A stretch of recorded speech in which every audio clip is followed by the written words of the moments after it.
So, we should be live streaming now. Welcome back.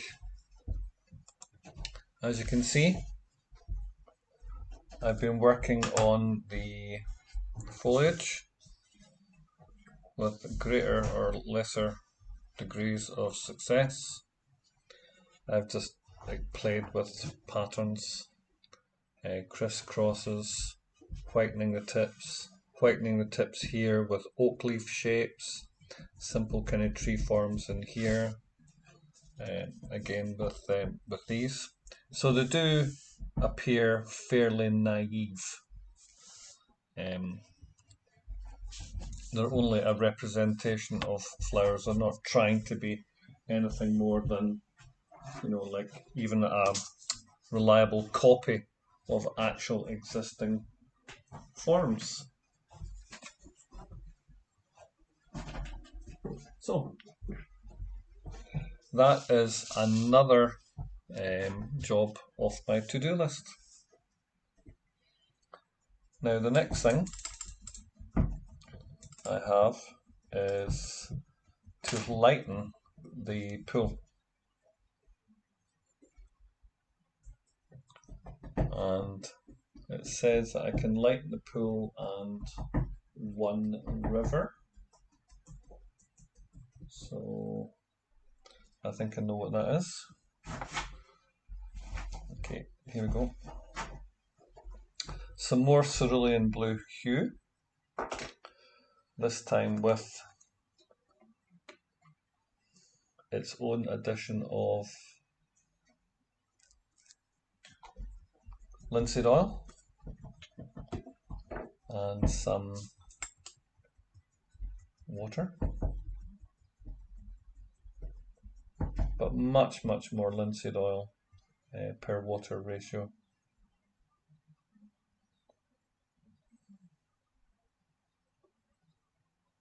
But I'm adding enough water.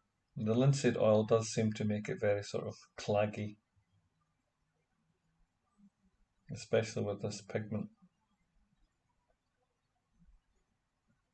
So I'm adding enough water so that it turns to not ink, but a kind of thicker, more creamy consistency. So it's this area here. This pool is just far too dark. And so what I want to do is revisit lines that I've made and just widen them.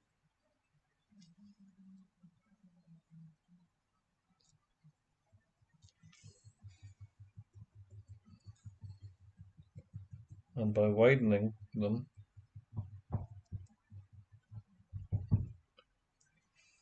I'm hoping that the rivulets within the water will join up a little bit more.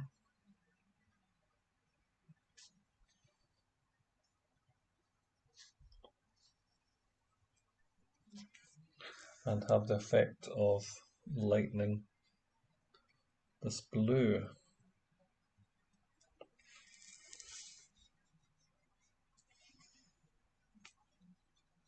Okay. And a little crossover there. A little transition. Here's another piece here where in my sketch it breaks off into two directions.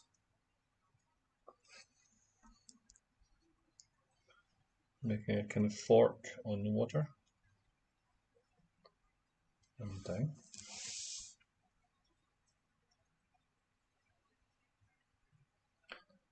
But I am a little bit concerned that the addition of so much linseed oil, and it's not a huge amount, making it transparent. The underlying French ultramarine is going to dampen it down. and lessen the lightning effect that I'm trying to achieve.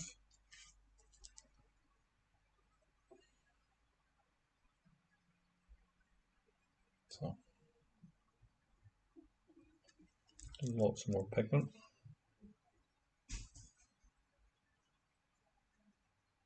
Now I am aware that as the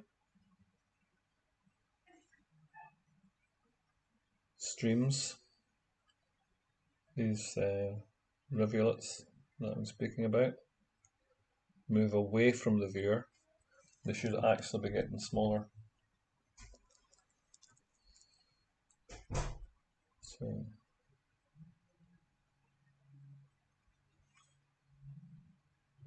however, it could just mean that that particular part is a little bit more fast flowing, or catching a different amount of light.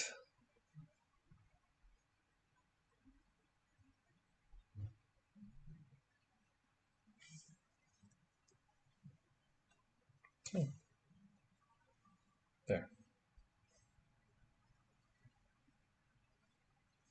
Hopefully that is lighter. The converse is true, that there are some areas here that need to be darkened a little. Oops, that's way too much. So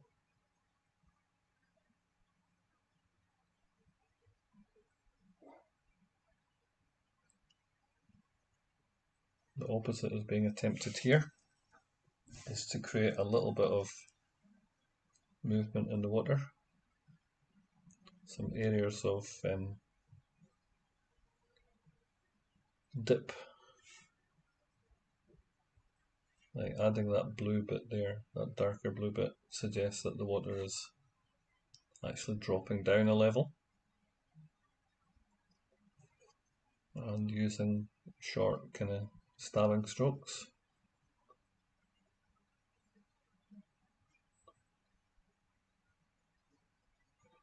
to spread out the pigment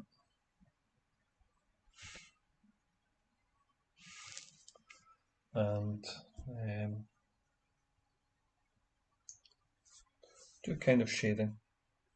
Now there I've tried to indicate that there is a bit of a waterfall, a bit of a drop there. So I'll try and come in a little bit darker there.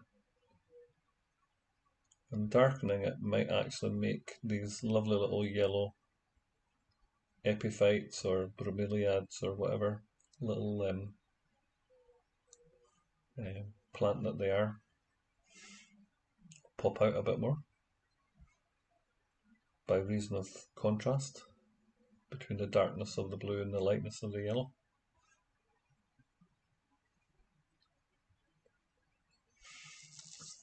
Okay. And there's another area where something similar had to happen. There's this area here.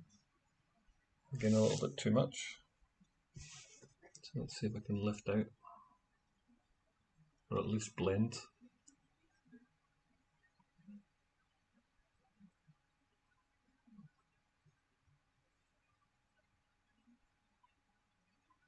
Okay. And now the area where the stone is must create a split there, a kind of waterfall junction. So I want the water to split in two directions there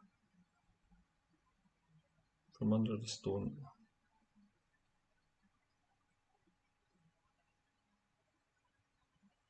And to create a little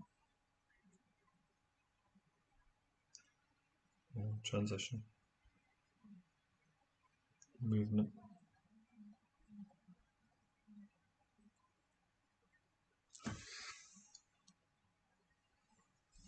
Bit in with the other colour. So adding a little bit of the cerulean blue mix into the French ultramarine to get a combination, a blend. And I think that that is probably enough at this stage.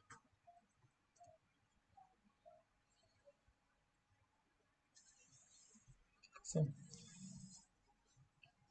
that's okay.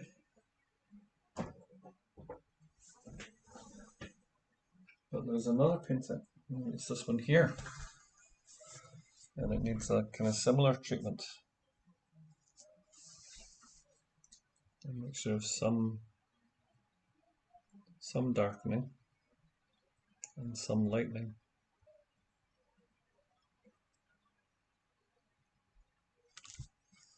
Okay, I think I want to go with that.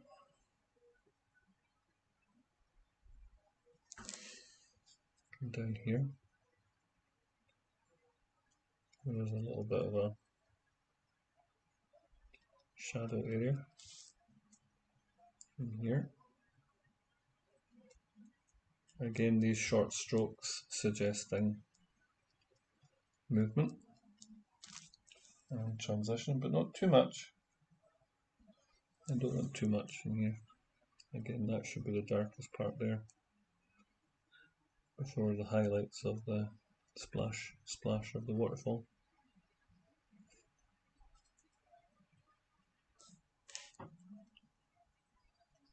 But like one of the other paintings, I feel that the river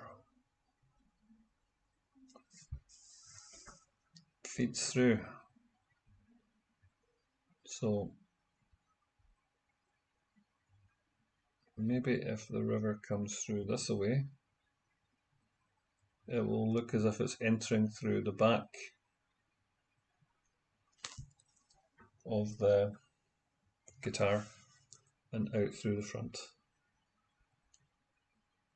And so that's what I'm going to do.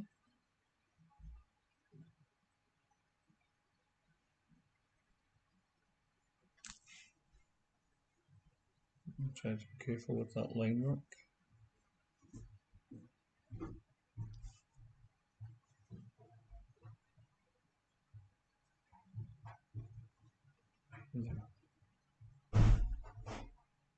I'm trying to negotiate the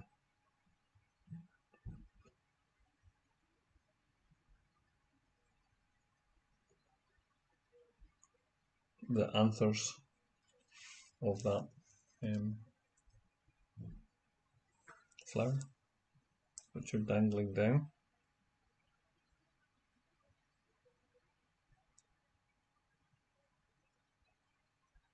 Okay. That area there was slightly unsatisfactory, so it just wasn't delivering for me. And so now some of that colour into the mix.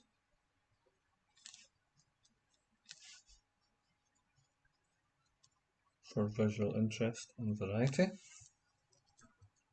And there's a part there that's just too strong, even though it's in the shadow of that soundhole cave. It does feel still a little bit too strong, and now I can suggest that it comes through like a tunnel by moving that water backwards into that dark recess. So, okay. So that's another job off my to-do list.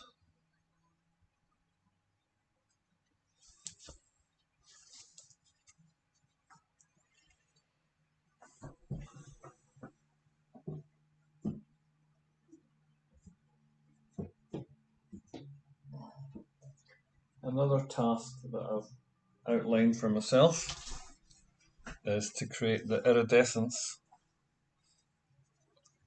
on this hummingbird here.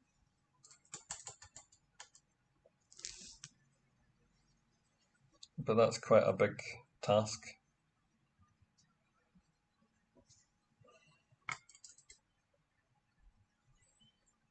And so won't be achieved in a short time.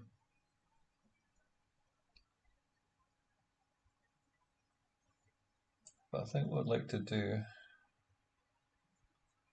is take that lovely orange that was made for the bird of paradise and mix it into my olive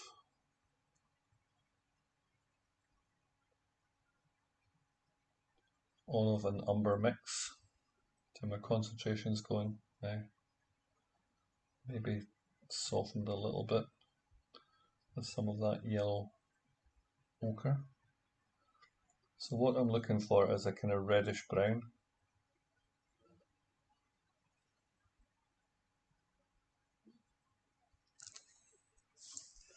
For this area here.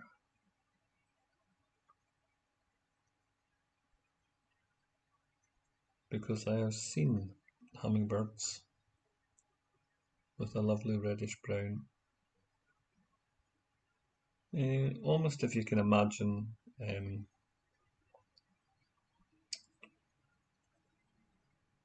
burnt sienna. So I suppose I've tried to make my own kind of burnt sienna mix. Okay. But again, I don't want the colour to look as if it's sitting on top of the bird. I want it to be incorporated. So I am going to try my sgraffito technique and see if I can get that to just blend in just a smoother transition. I'll bring that colour down there because I like it. I like this colour. I like that detail on the hummingbird. So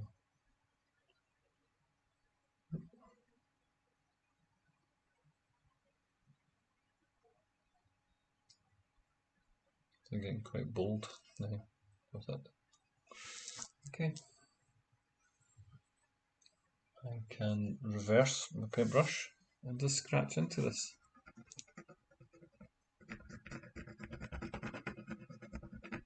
And do a kind of scribbling effect.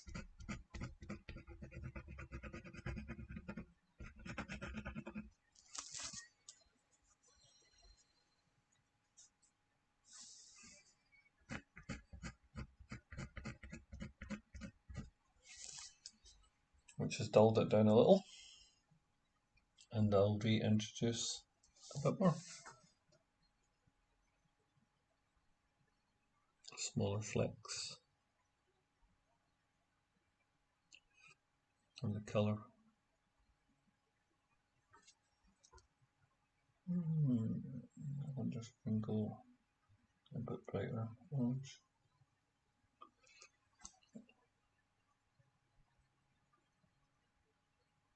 Let's put in some tiny little warmer details.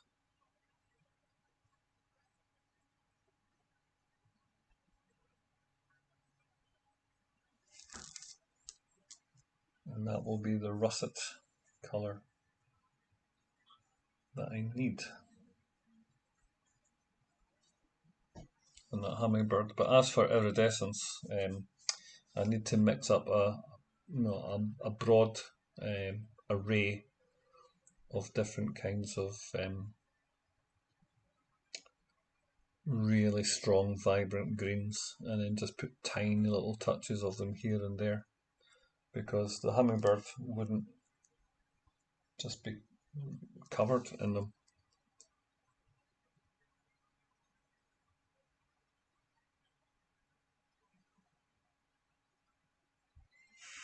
It would just be little, tiny little details. So I'm enjoying bringing that russet colour in.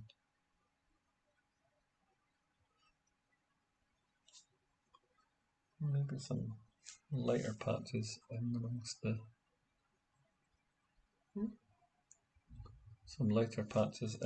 all the strong orange.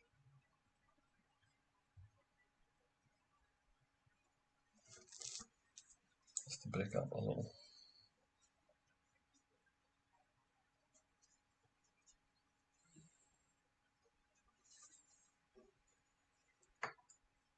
So the next job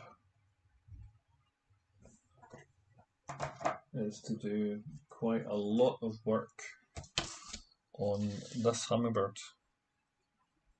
Sorry, this quetzal. So there's quite a lot of work to be done.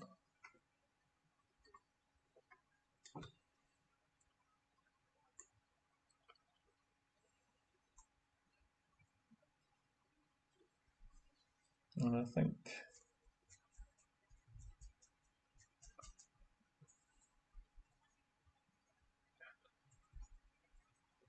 the blue of the river could be darkened somewhat.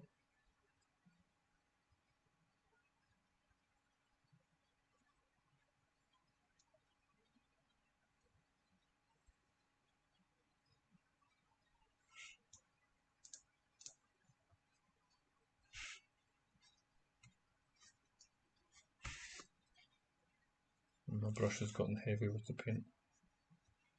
So what I'd like to do is just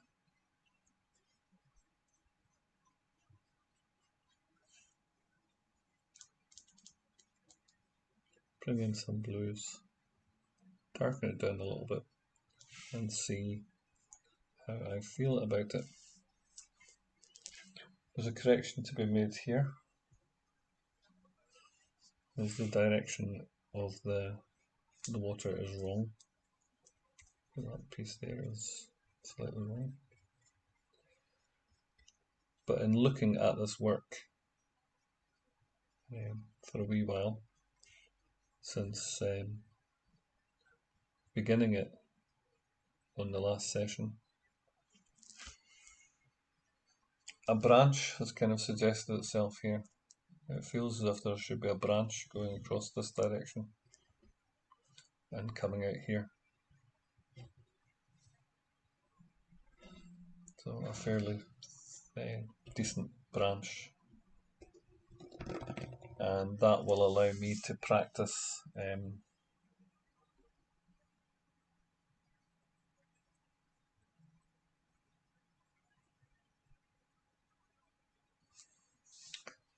adding the kind of mosses and things. So what I'll do is I'll kind of block in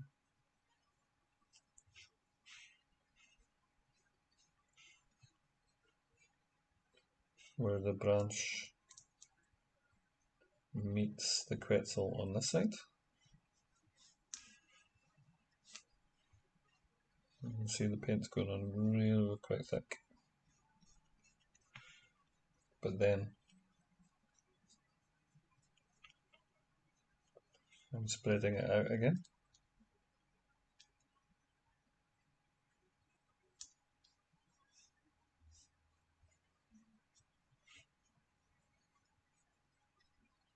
And I actually think the branch is quite a good compositional device, because it's allowing me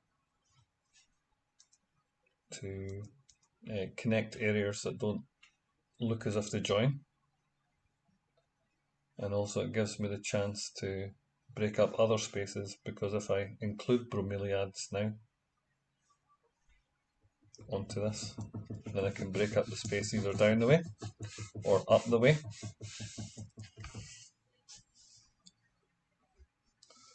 But I feel this branch wants to come out over here, the other side.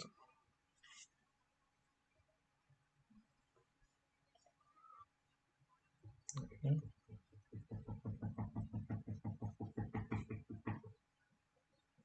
My dog is telling me that it needs a walk.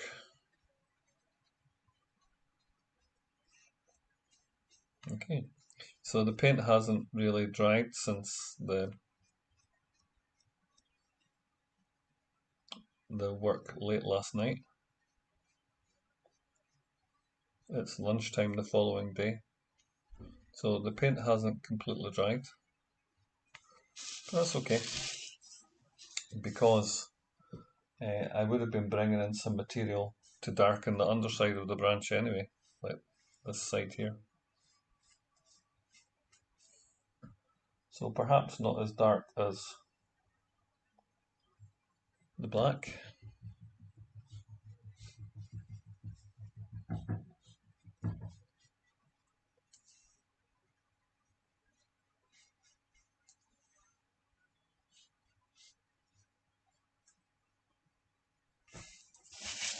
But certainly enough to suggest that there's some form.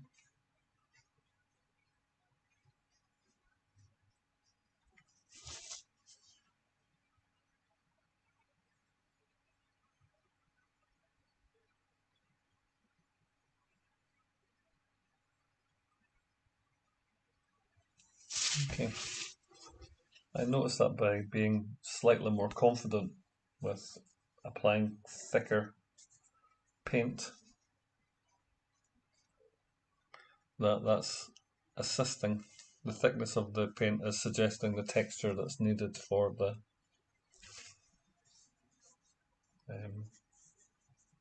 roughness of the dead branch, the peeled off bark, and the mosses and other kind of details that will be included. I think the branch needs a little bit more thickening on this side. It's a little bit on that side there. Maybe not so much there.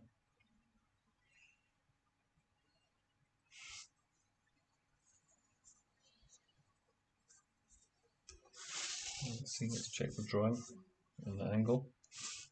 So if I do this,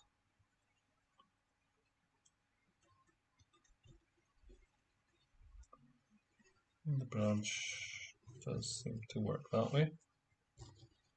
If I do this, the branch is in that direction. So both sides connect up. But that, the positioning will change because of the items that are going to go on top of it. So it will change.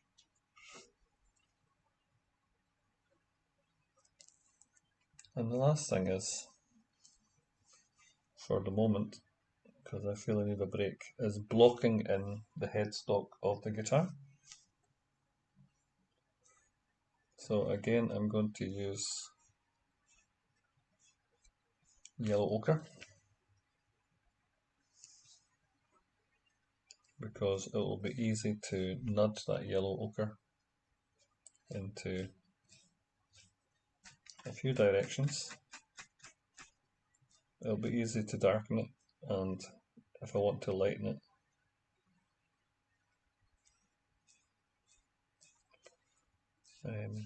I've not got far to travel colour wise with it.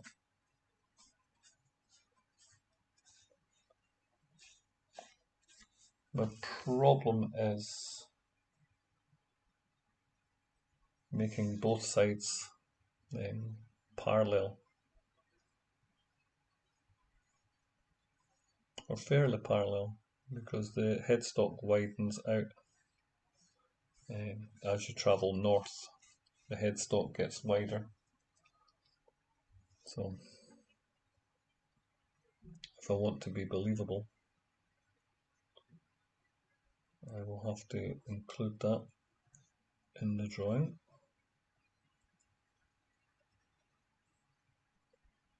That it widens. Okay. And there's also where the neck meets the head, there's a kind of bend like that, there's a little angle to it. And so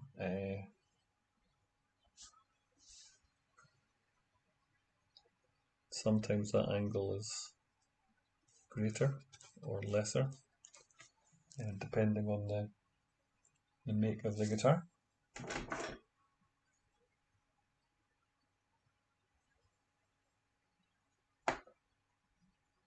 It can be a 6 to 8 degree kind of offset from the neck of the guitar.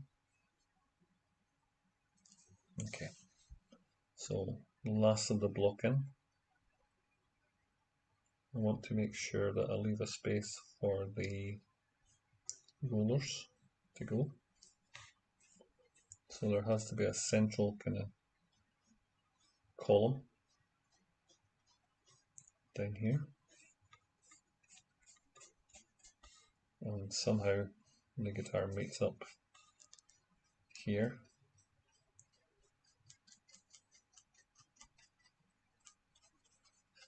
Now this area has become a little bit muddy, so the least I want to do is kind of block in opaquely enough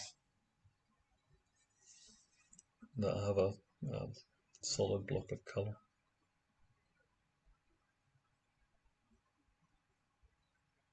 Maybe here for the headstock.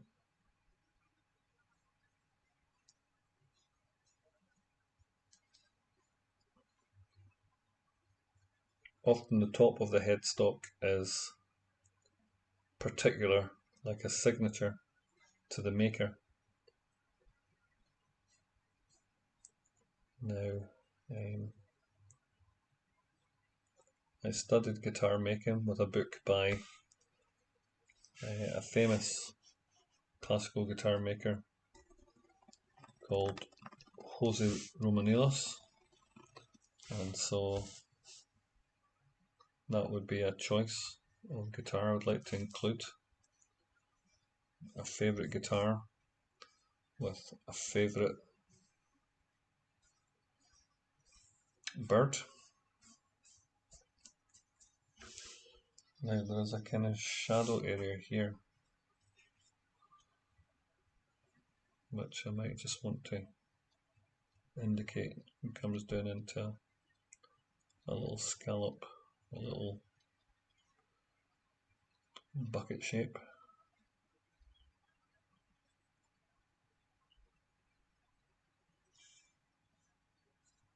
Which I think I would like to include at this stage.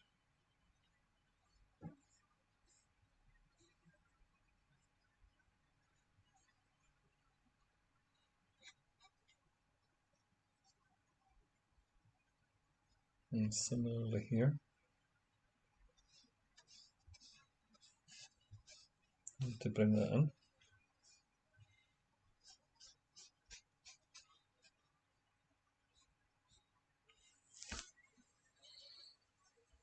And we also need to scrape back to show where the rollers are going to be. So sometimes these are angled.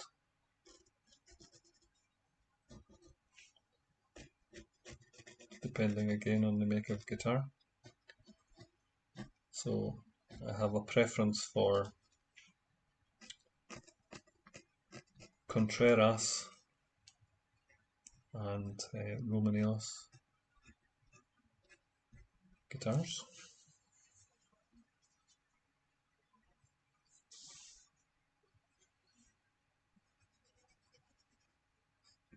Okay, so I suppose the only way I could show that those are there is by darkening the spaces around them.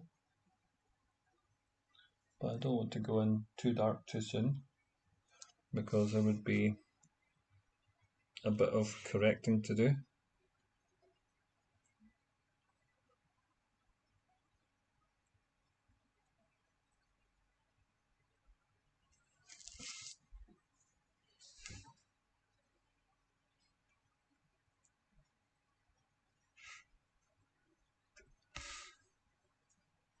Okay, so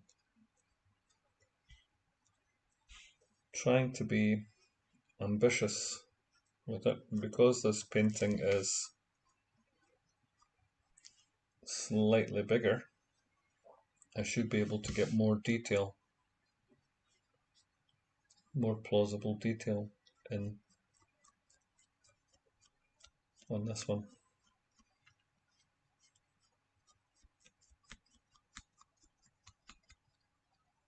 So here I'm trying to show the angle the headstock slides away.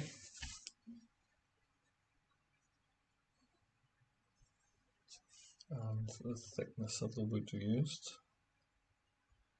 will be indicated there. So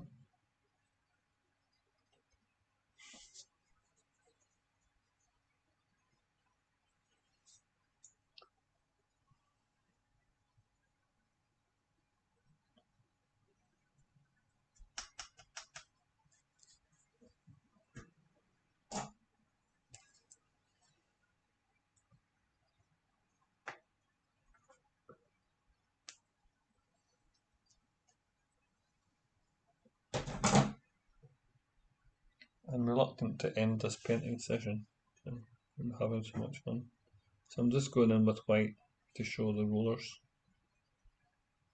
a little bit more. I didn't stay pure white for long, but it's just for the sake of clarity for myself. And these rollers should face in at least parallel to the edge of the guitar headstock. So should be at least parallel.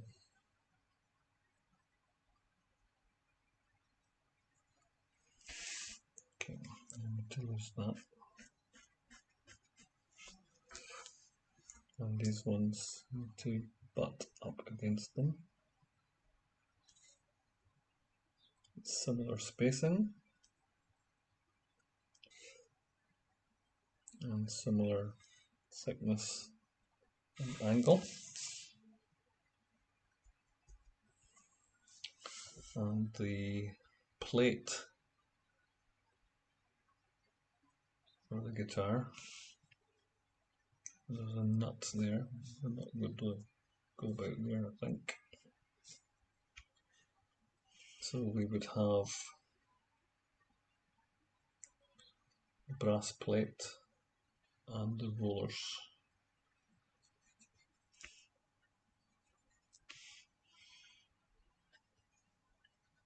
So if you look at all my other works, what I've done is I've changed the angle of these rollers. So instead of facing down away from us and in towards the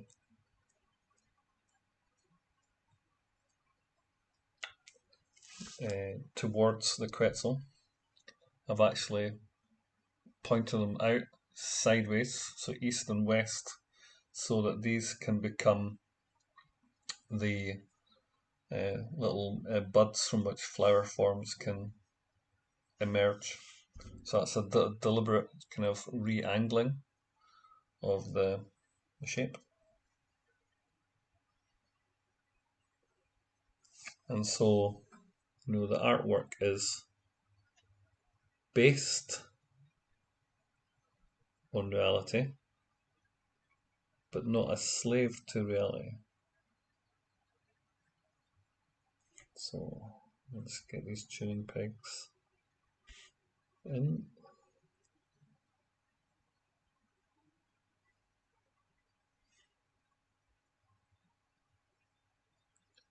But my everyday guitar is a Matsuoka, and on my Matsuoka guitar,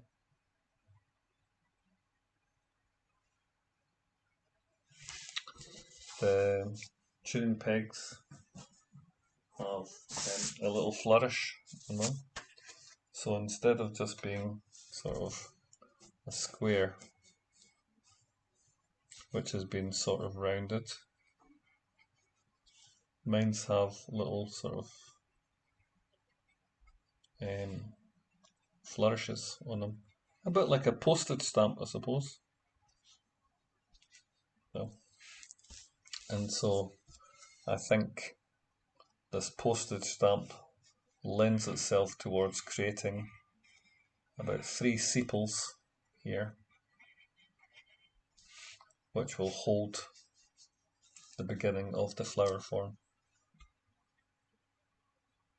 So I feel that's a reasonable amount achieved on this session today.